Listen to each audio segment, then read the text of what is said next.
Bonsoir à tous, j'espère que vous allez bien. On se retrouve aujourd'hui pour une nouvelle vidéo. Oui, je dis bonsoir puisque exceptionnellement je filme la nuit, donc peut-être que la qualité à l'image va s'en ressentir, j'en suis d'avance désolée. Mais voilà, c'est un petit peu la course, donc on optimise le temps comme on peut.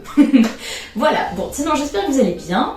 Aujourd'hui je vais vous faire une petite vidéo un peu spéciale, c'est une première pour moi, je vous avoue que c'est un tout petit peu stressant, Après c'est moi qui me suis toute seule, voilà, enjaillée en me disant ah vas-y on va faire une vidéo sur la thématique d'Halloween, mais j'ai pas envie de faire comme tout le monde, je veux pas faire des parfums ordinaires.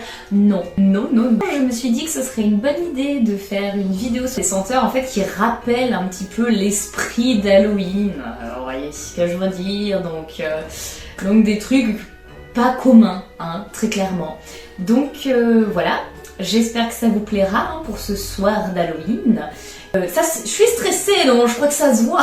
Si jamais ça vous plaît, n'hésitez surtout pas à mettre un petit commentaire, ça me ferait trop plaisir. À chaque fois que je lis vos commentaires sur mes vidéos, ça me touche. La dernière vidéo que j'ai faite là, vous avez été vraiment nombreux à la commenter, ça m'a fait chaud au cœur. Donc si celle-là vous plaît, ou même si elle vous plaît pas, n'hésitez pas à le mettre. Je suis stressée, donc j'hésite à faire justement l'édition aussi un petit peu spéciale Noël. Je vais commencer à la préparer, si vous me dites que c'est bon pour vous, je m'y mets. Donc pas plus de blabla, c'est parti. J'espère que vous ne m'en voudrez pas, parce que c'est-à-dire que, comment vous expliquer les choses? Comme on est sur des parfums originaux, il y en a, j'avais quand même demandé des échantillons, si éventuellement les marques pouvaient m'envoyer un échantillon pour que je puisse tester. Il y en a qui ont accepté, d'autres qui ne m'ont jamais répondu, bon, c'est pas grave. Du coup j'ai fait mes petites recherches sur le net pour voir un petit peu ce que les gens disaient, parce qu'il y en a vraiment où je savais que ça correspondait à la thématique d'Halloween, mais voilà, du coup je me suis bien documentée. Il y en a que j'avais déjà senti mais que je n'avais plus en échantillon, et il y en a j'ai découvert. Ça a été la surprise. Déjà j'ai mes touches, on est sur du progrès. Le Chocolate Crush qui sent le chocolat, et vous avez donc de l'ASMR, un petit peu donc du chocolat qui se coupe, croqué, etc. Vous avez aussi Ocean Relaxation, je crois. Vous avez Yummy Tingles qui a l'air... À mon avis celui-là, on pourra peut-être aller sur la wishlist, qui sent la pâte à gâteau, qui sent le beurré, enfin voilà. C'est un petit peu l'expérience qu'ils proposent, et franchement pour des prix mais vraiment très compétitifs. Là vous voyez, pour le 50 ml on est autour de 30 €, 39 € je crois sur leur site, donc franchement c'est très très intéressant, surtout pour l'expérience olfactive qu'ils proposent. Donc là le rain tapping est censé vous évoquer l'odeur un petit peu de la pluie, d'une petite balade en forêt, avec vraiment cette humidité qui ressort. C'est hyper réaliste. J'essaierai de vous mettre le son de leur ASMR justement. Donc sur Rain Tapping, sur les premières notes, c'est impressionnant. On a vraiment un départ un peu de quelque chose de très humide, un peu de l'herbe, de la terre un peu humide. Et puis ça s'ouvre tout doucement sur les notes de cœur. Là où vous sentez le champignon. Alors, on va pas se mentir, ça sent le champignon. Vous êtes en train de vous balader, ça pleut doucement. Et vous avez vraiment cette odeur de la terre, vraiment de la terre mouillée qui remonte. Vous croisez des petits champignons sur la route, alors cueillette ou pas, faites attention, renseignez-vous avant de manger les champignons. Et vous avez quand même un tout petit peu de fleurs blanches, à peine, vraiment très très léger, mais c'est impressionnant comment ce parfum est réaliste, et j'aime beaucoup. J'ai d'ailleurs un copain à moi qui l'a senti et qui donc l'a acheté parce qu'il l'a trouvé vraiment... original en fait. Je ne connais pas de parfum qui sente la pluie, Dites-moi dans les commentaires si vous en connaissez, moi je connais pas. Mais voilà, celui-là je trouvais que du coup ça allait bien dans l'ambiance Halloween. Voilà, je trouvais que c'était thématique. J'avais vraiment envie de vous faire découvrir ASMR Fragrance parce qu'ils ont été super gentils. Ils étaient pas du tout obligés de m'envoyer le flacon en entier, vous pouvez juste m'envoyer un échantillon, mais ils ont eu la gentillesse de le faire en full size, donc franchement merci. Clairement je vais pas aller découvrir que celui-là, moi je vous le dis. Alors ensuite, oh oui, on a du pas mal. Alors, en pas mal du tout, on a un échantillon donc de Grimoire de Anatole Le Breton. Pareil, ils ont eu la gentillesse de m'envoyer l'échantillon. Et celui-là, Je vous avoue, quand j'ai fait mes recherches, je voulais vraiment un parfum qui sentait la bibliothèque un peu ancienne, le livre d'incantation, vous voyez un petit peu cet aspect-là. Et c'est vrai que Grimoire, avec le titre aussi, je vous avoue, ça m'a tâté. Et j'avais beaucoup entendu parler d'Anatole Le Breton, en tout cas de ses créations, donc je voulais justement voir ce que ça donnait. Sur celui-là, on a une ouverture qui est aromatique, puisque vous avez de la lavande et du basilic, hein, et ça se complète très rapidement par une odeur de cumin. Et alors, cette pyramide-là, vous avez aussi beaucoup d'encens. C'est vrai que, on dirait vraiment que vous êtes... La description que j'ai vue sur le site, et la plupart des gens, en fait, assimilent cette odeur, en fait, c'est comme si vous arrivez dans un genre de monastère. Vous avez à l'entrée un grand jardin d'herbes aromatiques, donc notamment basilic et lavande. Vous arrivez ensuite dans les couloirs de pierre un petit peu froide. Vous avez de l'encens, vous savez, qui est un petit peu brûlé, donc il y a cette odeur qui remonte bien. Après ça, vous poussez une porte. Vous arrivez dans une sorte de bibliothèque, pas très grande, avec beaucoup de livres entassés. Vous avez, vous savez, cet effet un peu de poussière qui passe. Les livres sont vraiment vieux. Il y a un tout petit peu d'humidité qui s'est mise un peu sur les livres, sur les pages. Et je sais pas si c'est le cumin associé à l'encens, lui-même associé à de la mousse, je sais pas, mais il y a quelque chose qui fait que c'est vraiment réaliste et on sent la couverture du livre, les pages un peu parchemin, c'est très réaliste. Et voilà, là, voilà, j'imaginais bien, pas un sorcier, parce qu'on est dans un monastère, mais vous avez compris un petit peu l'idée des vieux livres, de ce côté grimoire. Franchement, j'adorais le titre, quoi. Donc franchement, déjà, merci pour l'envoi de l'échantillon, et merci pour la découverte olfactive, parce que c'est...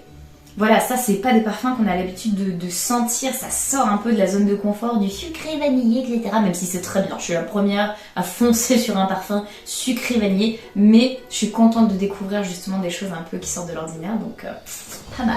Après, pour rester sur le domaine un peu du bâtiment, de l'église, des choses comme ça. Bon, je vous ai spoilé le prochain parfum. Alors, ce n'est pas exactement celui-là. Celui que j'ai dans les mains, c'est la Liturgie des heures de Jovoy. Mais celui que je voulais vous présenter, écoutez, on fera avec, c'est Relique d'amour de Orisa Legrand. J'en ai plein d'échantillons de Orisa Legrand. J'ai pas Relique d'amour. Bon, c'est dommage. Mais je l'ai bien en tête, donc je me rappellerai de l'odeur. Celui-là, il m'avait marqué, impressionnant.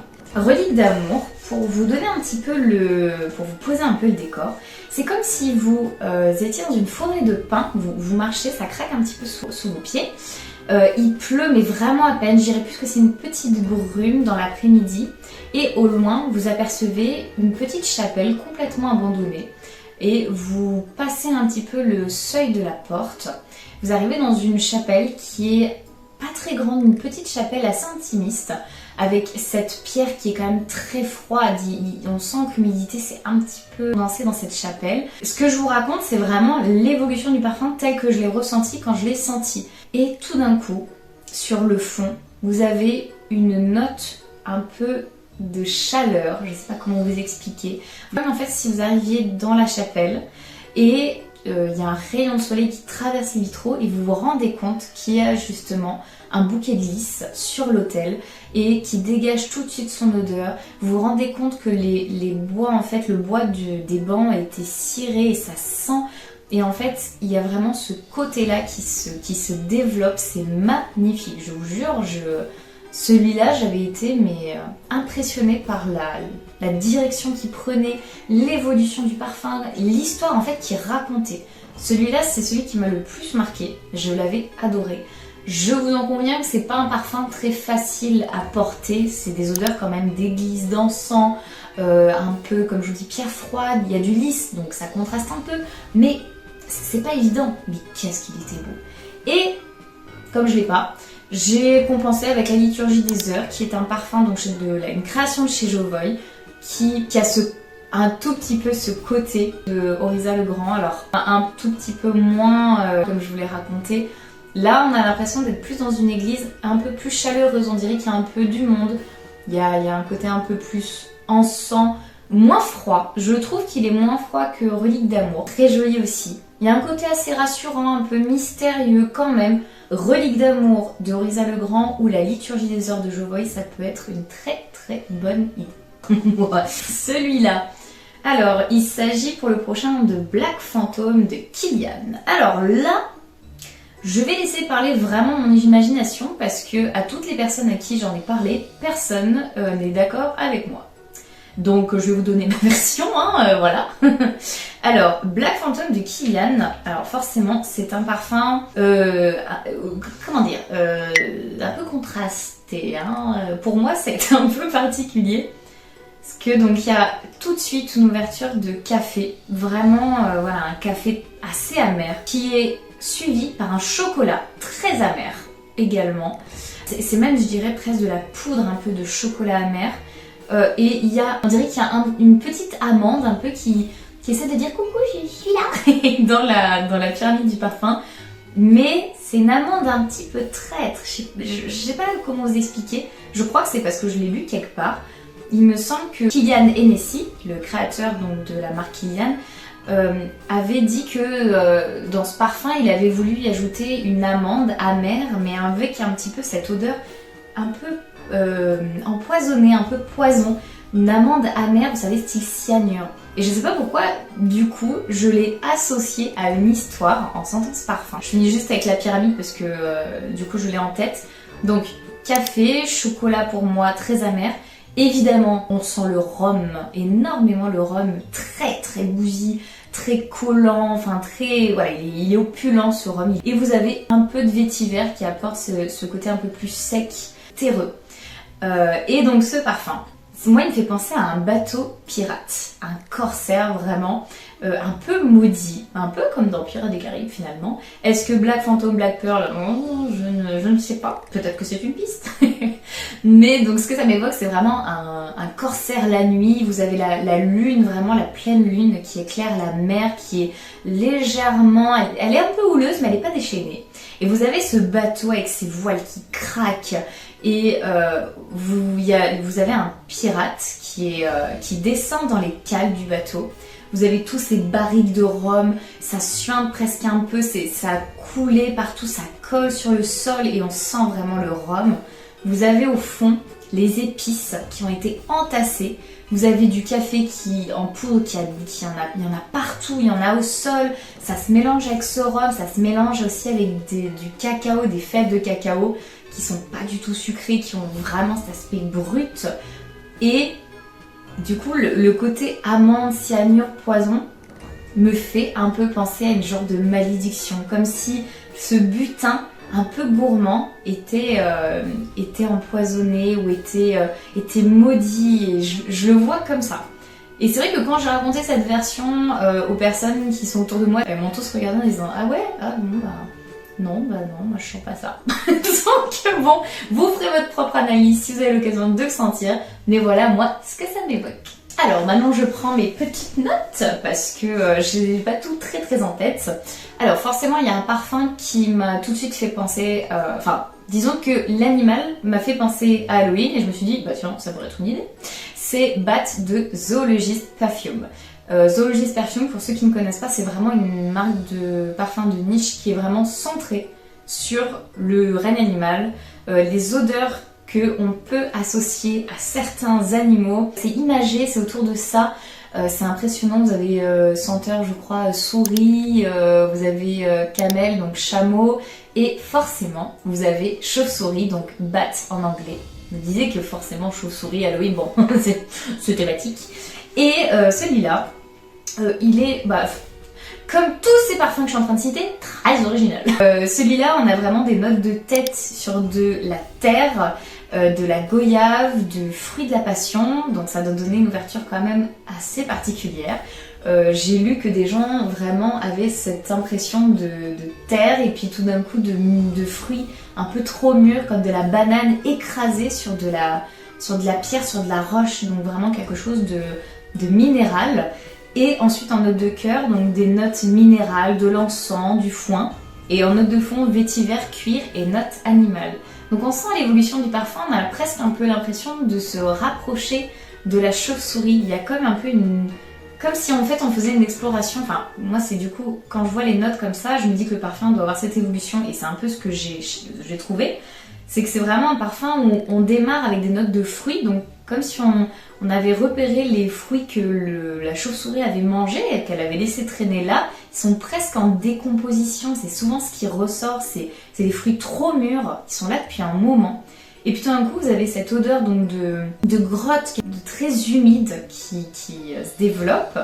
Et plus vous approchez, plus finalement les notes se transforment en quelque chose d'un peu plus animal, un peu comme la chaleur d'un nid. Vous voyez, comme si on arrivait en fait finalement dans la grotte, qu'on avait passé tout ça et qu'on arrivait à l'endroit où vraiment la chauve-souris fait son petit nid. Donc celui-là, je trouvais intéressant. Je trouvais que ça allait bien avec la thématique d'Halloween. Bon, je vous avoue que je suis pas mécontente de ne pas avoir eu l'échantillon. Hein. Alors après, les deux derniers sont de la même marque de parfum. Et franchement, quand j'ai fait mes recherches, je me suis dit, waouh, pour les gens qui aiment les parfums un petit peu le thème, la thématique un peu du fantastique horreur, on est en plein dedans. Hein. Il s'agit de la marque Dark Tales, qui est une marque suédoise, marque de niche suédoise, et en fait c'est vraiment des fragrances complètement uniques, quoi, vraiment basées sur ce truc. Je crois que vous avez Bloody Mary, vous avez le Black Pearl, Spotting Candle, enfin bref, je vais pas tous vous les citer. Les deux dont on va parler, c'est ceux vraiment où je me suis dit, ah ouais, là c'est totalement l'ambiance d'Halloween, quoi. Le premier, il s'agit de, alors je sais pas si on le dit comme ça, Nesferta. C'est vraiment un parfum qui, je pense, fait référence à Nosferatu. Je trouve dans les notes qu'on s'y retrouve bien. Vous avez des notes de poivre, d'absinthe et de bouleau fumé. Les notes de cœur sont assez particulières. Vous avez de la rose, du patchouli et une note, un accord, je pense, enfin une note de sang séché. What the fuck? Voilà. Si on avait encore un doute qu'on était dans le thème d'Halloween et du vampire, là on est dedans. Hein. Et dans les notes de fond, vous avez de l'encens, du cuir et du vétiver, donc je pense que ça doit un peu plus se réchauffer sur la fin et garder quand même cette note terreuse. Le vétiver, généralement, ça prend beaucoup de place dans une pyramide olfactive. Celui-là, j'imagine bien justement un manoir au loin, avec vraiment cette ambiance, avec de la brume, il y a la lune qui n'est pas totalement pleine, qui éclaire un tout petit peu. Vous vous aventurez un petit peu sur ce chemin qui mène à ce manoir et vous passez la porte, ça grince et puis je pense pas qu'il y ait une odeur de froid, je vois plus quelque chose un peu chaud.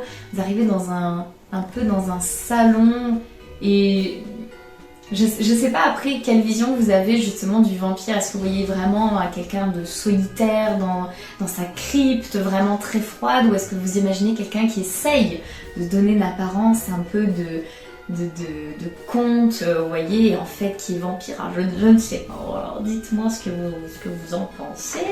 Mais celui-là, j'aimais bien un petit peu le petit clin d'œil. Et alors le dernier, vraiment, je l'ai mis parce que moi, c'est ma plus grande peur et je sais qu'il y en a beaucoup qui ont cette peur-là. Il s'appelle Haunted Circus. Circus, je pense que vous avez deviné. C'est toujours de la même marque, hein, c'est Dark Tales. Celui-là, rien que de lire les notes, je vous jure que j'ai la chair de poule. On démarre avec des notes de l'ozonique un petit peu brumeux. Donc une odeur vraiment d'air un petit peu, je pense que c'est vraiment un peu étouffant. Et vous avez avec ça une note de caoutchouc. Donc je pense que ça doit pas sentir le pneu, je pense que ça doit plutôt sentir le ballon de baudruche. Enfin, je pense que avec ce mélange là, ça doit se donner ce mélange bizarre. Et après dans les notes de cœur, c'est trop bizarre mais ça sent le popcorn, en fait, c'est ça, un caramel, popcorn et le vieux maquillage de théâtre. Je vous jure, j'ai des frissons dans le dos. Voilà. Et dans les notes de fond, il y a du patchouli, de la terre, de la vanille vieillie et des odeurs de feuilles mortes. Franchement, celui-là, j'ai même pas envie d'imaginer, de chercher quoi que ce soit. Je pense que vous avez très bien compris. Je vous fais quand même une petite description, ce serait con, je vous ai fait toute description pour le reste, mais pas pour celui-là. Donc celui-là, je vois bien, en plus c'est ce qui était indiqué sur son site, donc c'est... vous marchez dans une forêt où il y a plein de feuilles mortes au sol, et puis vous arrivez dans une genre de grande vallée, puis il y a un cirque en plein milieu, complètement délabré, il y a le rideau qui est déchiré, qui se balance avec le vent. Vous arrivez à l'intérieur, Et il y a des confettis encore qui sont au sol, ça fait des années qu'elles sont là. Vous avez des trucs de popcorn qui sont au sol, qui collent aussi. Vous avez une odeur un peu de maquillage, de ballon de baudruche qui ressort et vous entendez des rires. Oh, voilà. Bon, en gros, vous avez visualisé le parfum. Mais celui-là, c'est celui qui me faisait le plus peur, franchement. J'aime pas ça. J'aime pas l'ambiance cirque, j'aime pas les clowns, j'aime pas... Donc voilà, celui-là, vraiment, c'était pour moi le pire. Et bah écoutez, c'est la fin de cette vidéo. J'espère quand même que ça vous a plu. Ça change vraiment de ce que je vous propose d'habitude. Mais bon, en espérant que ça vous plaise. Si jamais, comme je vous disais en début de vidéo, c'est un format qui vous plaît, j'hésite vraiment à faire une édition Noël. Donc ça sera pas le même genre de parfum, clairement. Donc voilà, si jamais, n'hésitez pas à me glisser en commentaire un petit ouais c'était cool, j'ai bien aimé, ou non franchement reviens sur tes parfums vanille, sucré et tout, la machin, tes échecs d'achat, wishlist, etc. Et n'en parlons plus. Voilà, et bah écoutez, en attendant, je vous souhaite une bonne soirée d'Halloween et je vous dis à très vite. Oh cette fin.